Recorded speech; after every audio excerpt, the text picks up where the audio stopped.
성도 여러분 안녕하세요.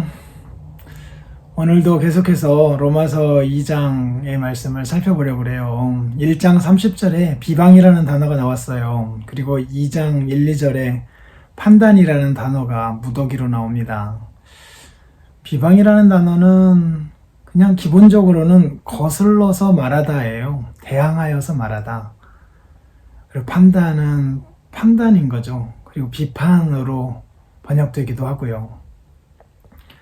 그리고 거기에 대해서 접두사 하나를 더 붙이면 카타를 붙이면 정죄하다라는 말로 바뀌기도 합니다. 어쨌든 무더기로 이 단어들이 그 2장에 나왔어요. 유대인들의 특징이겠죠. 그래서 보면 말이에요. 이방인들의 죄를 지적하는 것은 그래도 쉬웠을 거예요. 그런데 유대인들의 죄를 지적하여서 회개로 데려가는 것은 어려웠을 거예요. 그래서 어쩌면 이방인들의 죄를 먼저 이야기한 거고요.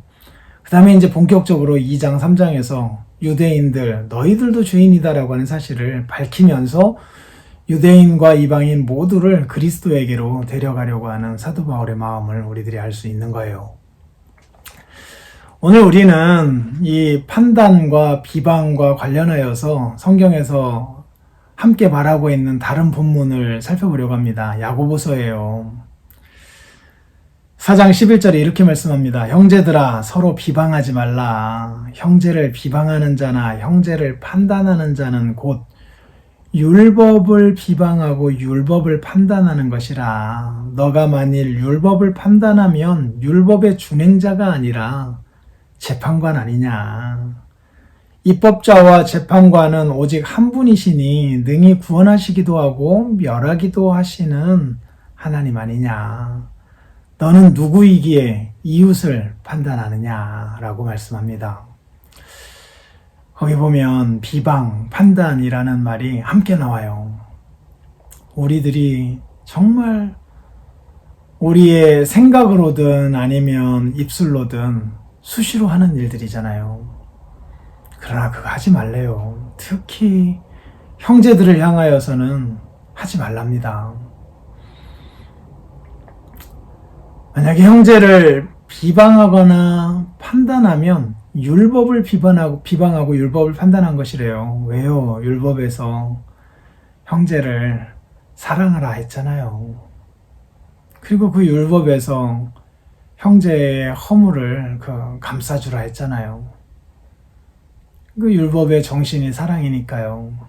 그런데 판단, 비판의 정신은 사랑일 수 없대요. 사랑과 정반대되는 교만이래요.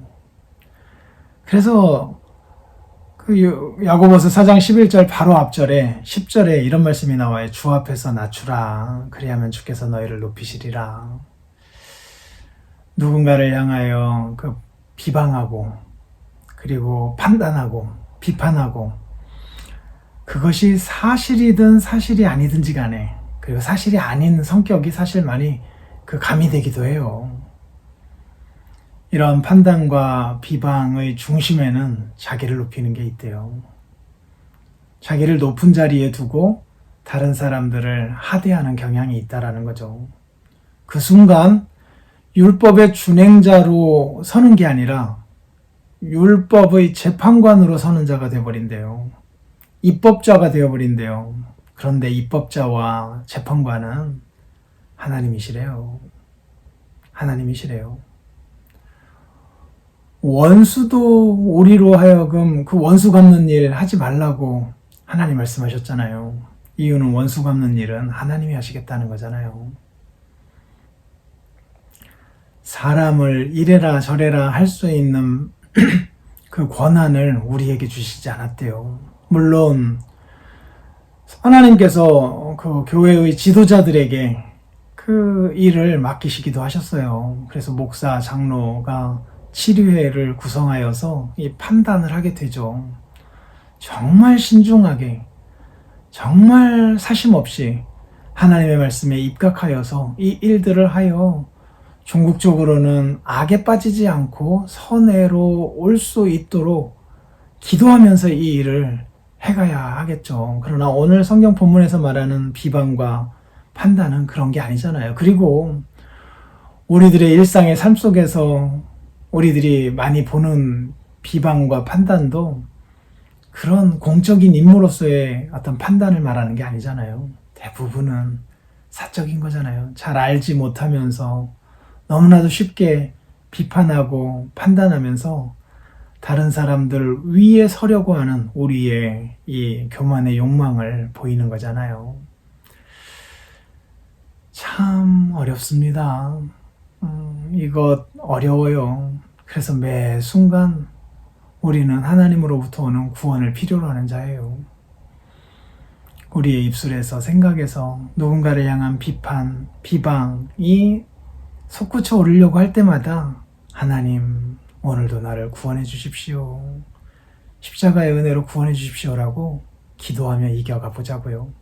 또 내일 뵙겠습니다.